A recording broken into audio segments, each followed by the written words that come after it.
Pour l'insertion des éléments dans la liste, donc il y a différentes possibilités de le faire, ou bien différents endroits de l'insérer. Donc on peut insérer un élément en tête de la liste, c'est-à-dire au début, ou bien au milieu, ou bien à la fin.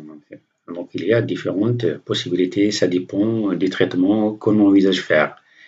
Et généralement, ce qu'il faut retenir, c'est que chaque fois que vous déclarez un pointeur, le cas particulier, un pointeur destiné à représenter une liste, il faut l'initialiser à nul. Et pourquoi? Donc vous le savez, pour éviter d'avoir des plantages au moment de l'exécution de vos programmes.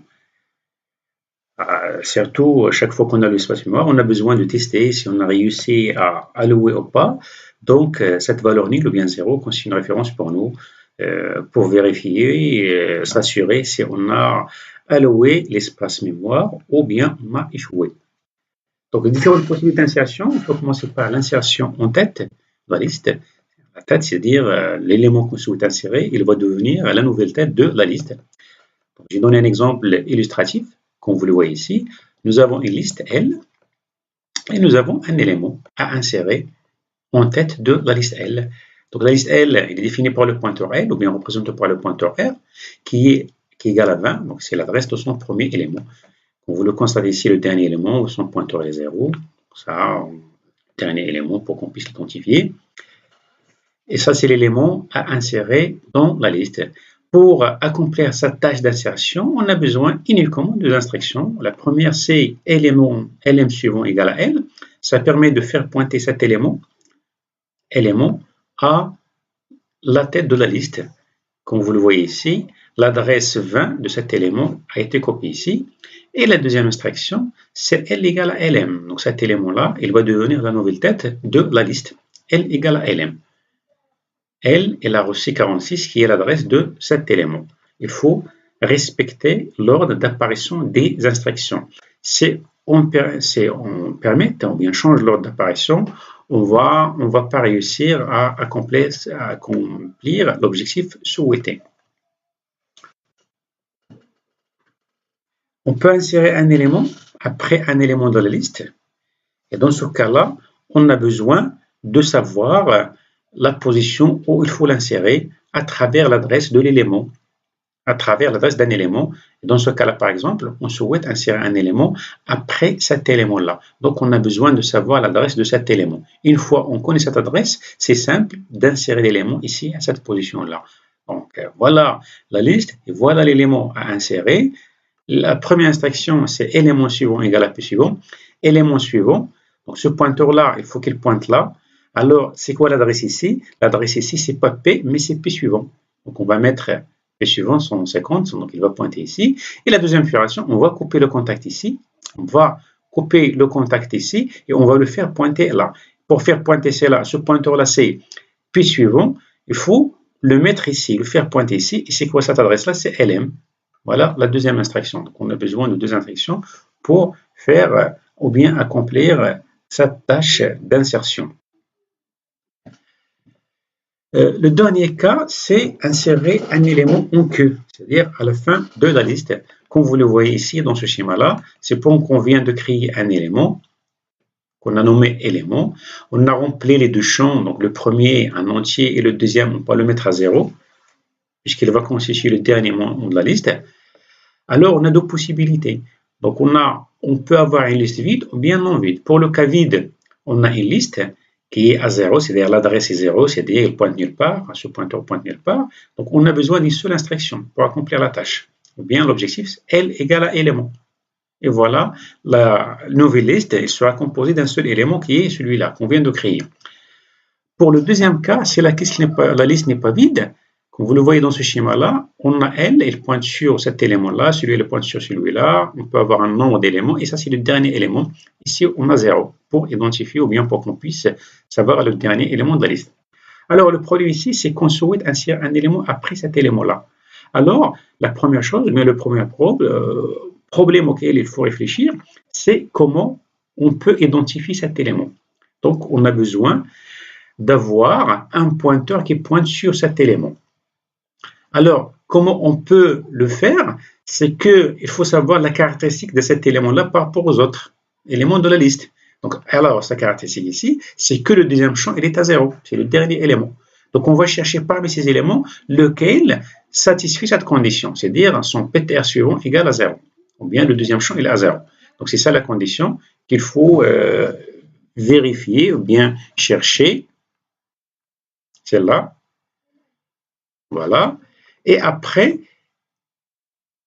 donc, il faut réfléchir aux instructions qu'il faut utiliser. Donc, on a besoin de prendre un pointeur qu'il faut initialiser à L, qui pointe sur le premier élément de la liste, et par la suite, il faut accomplir ou bien exécuter cette boucle. Tant que PTR suivant différent de 0, il faut faire ça, ce traitement-là. PTR égale à PTR suivant. PTR égale à PTR suivant. Alors ici, par exemple, dans ce cas-là, PTR, on va l'initialiser à L, donc il pointe sur le premier élément. Alors, on met, est-ce que PTR suivant dépend des 0? Oui. On va mettre PTR égale à PTR suivant, donc il va pointer sur le deuxième élément. Cet élément-là, est-ce que son PTR suivant différent de 0? Oui. On va mettre PTR égale à PTR suivant et on va continuer. C'est posé qu'on est sur l'élément qui précède le dernier élément. Alors, le PTR suivant, est-ce qu'il est différent de 0? Oui. Donc, on va mettre PTR égale à PTR suivant et PTR, il va pointer sur le dernier élément. On va remonter au test. Est-ce que PTR suivant est différent de 0? Non. Donc, on va sortir de la boucle et on est sûr que PTR, il pointe sur le dernier élément. Donc, on a besoin d'une seule instruction pour qu'on puisse insérer l'élément, c'est PTR suivant égale à élément. Donc, je vais faire un petit rappel sur les modes de passage. Donc, lorsqu'on s'agit des fonctions en langage C, donc il y a le passage par valeur et le passage par adresse. Et si on a besoin d'implémenter une fonction qui permet d'insérer un élément en queue, donc il faut comprendre les types de passages pour qu'on puisse réfléchir à la façon d'implémenter cette fonction. Alors, pour le passage par valeur, pour l'expliquer, j'ai proposé un petit exemple. Donc, une fonction simple qui reçoit un entier, ne retourne rien, et à l'intérieur de la fonction, il va mettre x égale à x plus 2. L'entier aussi, il va essayer de le modifier. Et un programme principal qui fait appel à cette fonction, on a déclaré un entier y, la fonction qui reçoit le y, et on va afficher y. Lorsqu'on exécute ce programme-là, donc on va recevoir, ou bien on va avoir affiché y égale à 7. La fonction n'a pas réussi à modifier le y. Alors, pour expliquer pourquoi il n'y a pas modification du y, supposons qu'on a un espace mémoire pour y, cette instruction-là, y égale à 7, on va mettre cet espace mémoire à 7. Et après, on a un espace mémoire pour x, qui est l'argument formel de la fonction. Lorsque le compilateur il atteint cette ligne-là, donc lorsqu'il atteint cette ligne, ou bien l'appel de la fonction, donc la fonction ne va pas agir sur y, mais elle va agir sur une copie. C'est-à-dire que le compilateur, il va faire une copie de y dans x. Donc ça, c'est la première opération, faire une copie de y dans x. Et par conséquent, il va copier la valeur 7 dans x. Et par la suite, la fonction, elle va être exécutée sur x. Donc, x, il va devenir x plus 2. Et si on va changer la valeur de x, x va devenir 9. Et après, on va sortir de la fonction, il va retourner vers le programme principal pour exécuter la dernière instruction, celle-là, qui va afficher y égale à 7. Donc, c'est la raison pour laquelle on n'a pas réussi à modifier le y. Pourquoi? Parce que les fonctions ici, ils utilisent le principe du passage par valeur. Donc, chaque fois qu'il y a appelé une fonction, la fonction n'agit pas directement sur l'argument effectif, mais par contre, il va agir sur l'argument formel en l'initialisant par la valeur ou bien en copiant dedans la valeur de l'argument effectif. Comme solution, on peut opter par le passage par adresse, c'est-à-dire si on a un argument à modifier ou bien un entier à modifier par exemple, dans ce cas-là, par une fonction, au lieu de transmettre à la fonction l'entier concerné par la modification, il faut lui transmettre son adresse. Et la fonction, elle va définir de la façon suivante. Au lieu de transmettre l'entier, il faut transmettre un pointeur qui est l'adresse d'un entier. Et à l'intérieur, on va incrémenter la valeur pointée par x, par ce pointeur-là. Donc, on va mettre étoile x égale à étoile x plus 2. Donc, ça, c'est la forme de la fonction. Et dans le programme principal, Donc, vous avez le y, et ça, c'est l'appel de la fonction. Et pour l'appel de la fonction, donc au lieu de fournir le y, qui est un entier, on a besoin de fournir un pointeur ou bien une adresse. C'est pour ça ici, il faut mettre adresse du y. Et ça, c'est l'affichage du y. Alors ici, la valeur de y, elle va devenir 9, elle va être modifiée avec cette forme-là. Et pourquoi? Voilà l'explication. Supposons que nous avons un espace mémoire pour y, 7, voilà, et l'adresse de cet espace mémoire, c'est 2. Alors ici, l'initialisation de y à 7, et ça, l'appel de la fonction. Pour l'appel de la fonction, le principe, c'est toujours, on va copier ce que nous avons là, on va copier dans l'argument formé de la fonction. On va copier l'adresse de y dans x. L'adresse de y égale à 2, on va le copier dans x. Voilà. Et qu'est-ce que ça veut dire x égale à 2? X est un pointeur. Ça veut dire que ce x-là, il pointe sur cet espace mémoire. Et pour accéder à x, pour accéder à cet emplacement mémoire, soit on utilise y, soit à travers le x d'une façon indirecte, en utilisant l'opérateur indirection. Alors, donc la première étape, c'est la copie. Et la deuxième étape, on va appliquer la fonction sur x, sur le pointeur x. Voilà. Et on a à l'intérieur étoile x égale à étoile x plus 2. L'opérateur d'indirection. Et c'est quoi étoile x? Étoile x, c'est l'emplacement mémoire de y.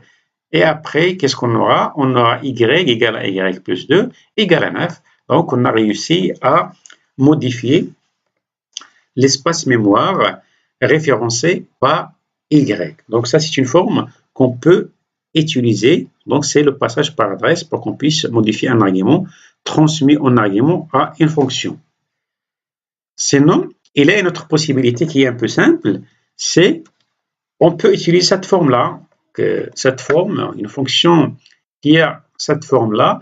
Donc, la fonction elle reçoit un entier x qu'on souhaite modifier. Alors, cette fonction-là, il faut qu'il le retourne comme sortie après sa modification, comme vous le voyez dans cet exemple-là. Donc, on a le x égale à x plus 2 et après, on retourne x. Et dans le programme principal, qui va faire appel à la fonction ici, la même chose ici, le même principe, on va faire une copie de y dans x, et à l'intérieur, on va travailler sur x, c'est-à-dire on ne va pas altérer le y, et à la fin, on va retourner le y. Mais le y, on va le modifier à travers cette opération, la y égale à cette opération d'affectation, et finalement, lorsqu'on passe à l'affichage, on va réussir, ou bien on va se rendre compte que y a été modifié, y est devenu 9.